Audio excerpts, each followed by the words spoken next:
আমার আল্লাহ হচ্ছেন এমন আল্লাহ, আল্লাহ রাব্বুল আলামিন ডাকেন, এ বান্দা খুন করেছিস ফিরে আয়, জিনা করেছিস ফিরে আয়, হত্যা করেছিস ফিরে আয়, চুরি করেছিস ফিরে আয়, কুফরি করেছিস ফিরে আয়, সুদ খেয়েছিস, ঘুষ খেয়েছিস, মদ খেয়েছিস ফিরে আয়, এসে আমার দরবারে চোখের পানি ফেল, আমার দরবারে কাঁদাকাটি কর। ইন্নাল্লাহা ইয়াগফিরুয যুনুবা জামিআ ইন্নাহু হুয়াল গফুরুর রহিম।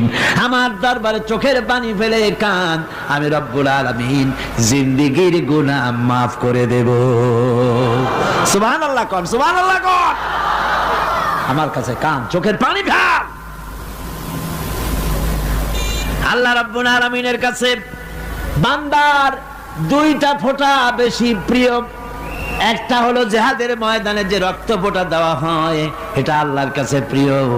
আর আল্লাহর ভয়তে গুনার জন্য লজ্জা করে, অনুশোচনা করে বান্দা যখন চোখের পানি ছেড়ে দেয়, আল্লাহর কাছে এটা অত্যন্ত প্রিয়।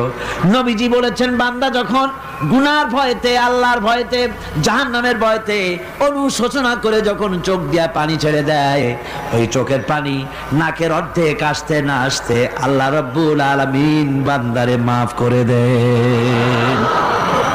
আল্লাহ বরদাস্ত করতে পারেন না যে বান্দা কান্দুক। আমার ভাইরা, আল্লাহ রহমত, এই পৃথিবীতে আল্লাহর রহমতকে 100 ভাগ করা হয়েছে। আল্লাহর রহমতের কত ভাগ? এই 100 ভাগের 1 ভাগ সারা পৃথিবীতে ছড়াই দেওয়া হয়েছে। আর 99 ভাগ কার কাছে? আল্লাহর কাছে।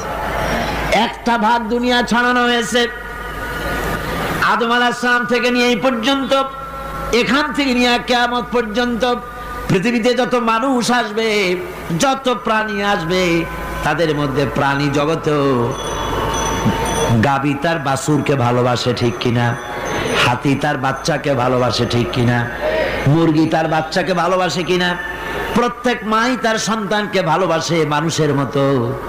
এই ভালোবাসা, স্নেহ, এই মমতা, এই করুণা, এই মহব্বত একটা ভাগ দুনিয়ায় দেওয়ার পর আপনি আর আমি যতটুকুন ভাগে পেয়েছি, সেই মহব্বতে, স্ত্রীর মহব্বতে অস্থির, মায়ের মহব্বতে অস্থির, সন্তানের মহব্বতে অস্থির।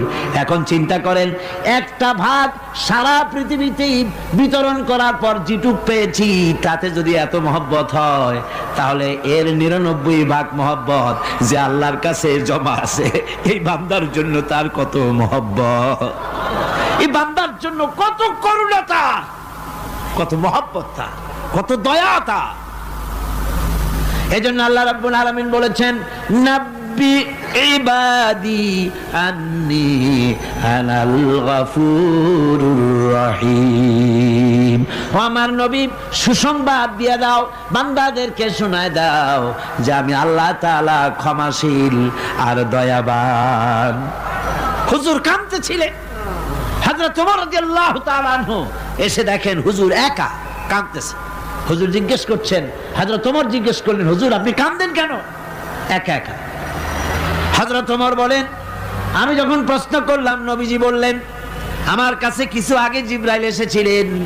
জিবরাইল এসে আমাকে বললেন, আল্লাহ পাক বলেছেন, হে আমার নবী, ইসলামের ভিতরে থেকে যে সমস্ত মানুষগুলো ইসলামের ভিতরে থেকে চুল আর দাড়ি পাকায় দিছে, কিয়ামতের দিন এই লোকগুলারে আমি শাস্তি দিতে আমার শরম হবে। হযরত ওমর বলেন, হুজুর উম্মতের জন্য কত বড় খোশ খবর এটা, আর আপনি কাঁদতেছেন। হুজুর বলেন, ওমর তুমি জানো না, আমার কান্নার কারণ ভিন্ন। আমার কান্নার কারণ হলো যে আল্লাহ রাব্বুল আলামিন কিয়ামতের দিন দাড়ি চুল পাকা বান্দারে শাস্তি দিতে শরম করবেন। সেই দাড়ি চুল পাকা বান্দাগুলি আল্লাহর সাথে নাফরমানি করতে শরম করে না। আমি এই লজ্জায় কাঁদতেছি।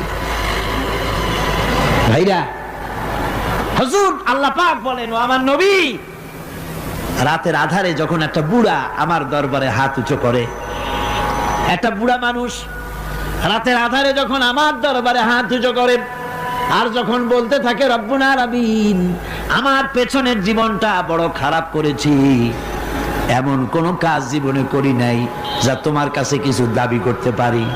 সব রকমের নাফরমানি করেছি, আজ আমি বুড়া হয়ে গেছি, কামাই করতে পারি না, ছেলে আমাকে চোখে দেখতে পারে না, পুত্রবধূ আমাকে ঘরে জায়গা দেয় না, আমার স্ত্রী আমাকে দেখতে পারে না, রোজগার করতে পারি না, হাঁটতে পারি না, চলতে পারি না, সবার কাছে আমি তিতা হয়ে গেছি, আমি দাঁড়াতে পারি না, কোমরে ব্যথা পাই, হাঁটুতে ব্যথা পাই, চলতে পারি না, কানে শুনতে পাই না, চোখে দেখতে পারি না, আর তোমার কাছে কিছু চাইয়া নেব এমন ভালো কাজও করি নাই।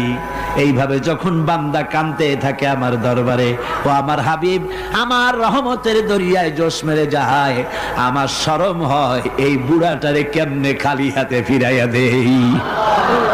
সুবহানাল্লাহ, সুবহানাল্লাহ। আমার আল্লাহর এত দয়া, আমার আল্লাহর এত মায়া, এত মহব্বত।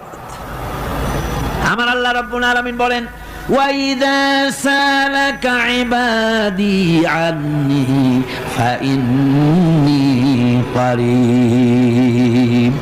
আমার হাবিব, আমার বান্দা আমার ব্যাপারে প্রশ্ন করে, আমি বান্দার একদম নিকটে। কোরআন শরীফের ভিতরে যত জায়গায় রাসূলকে বলা হয়েছে সুয়ালের কথা, আপনাকে প্রশ্ন করা হয়, আল্লাহ তার জবাব কুল এই কথা বলে জবাব দিয়েছেন। যত জায়গায় সুয়াল এসেছে, যেমন কোরআনে কারীমের মধ্যে আল্লাহ পাক বলেন, ওয়ায়াসআলুনাকা আনিল মাহিদ, মেয়েদের হায়েজ সম্পর্কে জিজ্ঞাসা করা হয়, কুল হিয়া আযা, হে নবী আপনি বলুন। এভাবে করে কুল দিয়ে জবাব দেওয়া হচ্ছে। আবার প্রশ্ন করা হচ্ছে, ওয়ায়াসআলুনাকা আনিল আনফাল, এই গনিমতের মাল সম্পর্কে হুজুর আপনাকে, হে নবী আপনাকে প্রশ্ন করা হয়। আল্লাহ কুল দিয়া